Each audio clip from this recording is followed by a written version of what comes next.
Hello po, isang mapagpalang gabi. Mundo ng panitikan, ating lakbayin, mga bagay-bagay, aalamin. Sa pagbabalik tanaw ko po sa mga komento na makikita sa aking mga posted reels, nabasa ko po ang isang katanungan.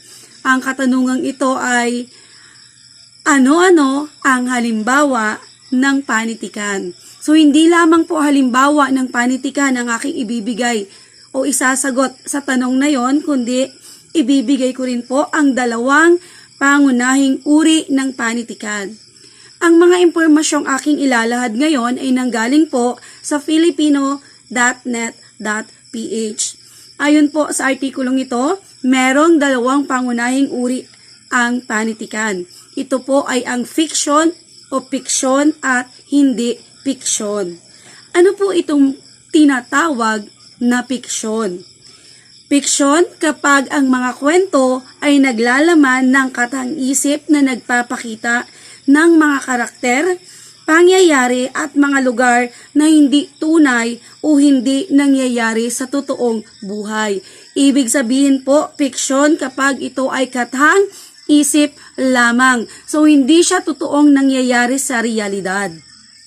Ano-ano nga ba ang halimbawa ng panitikang fiction?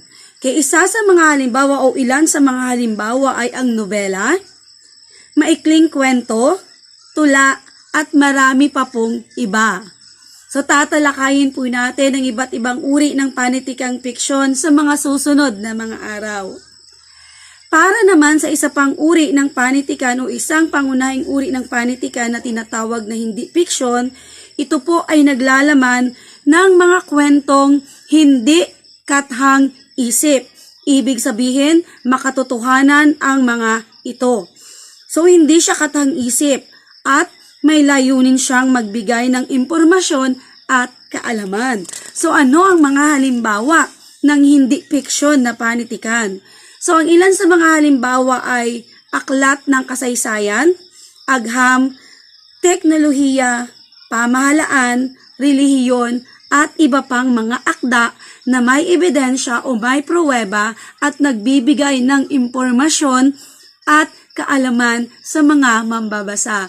Maraming salamat po at naway nasagot ko ang iyong katanungan. Paalam!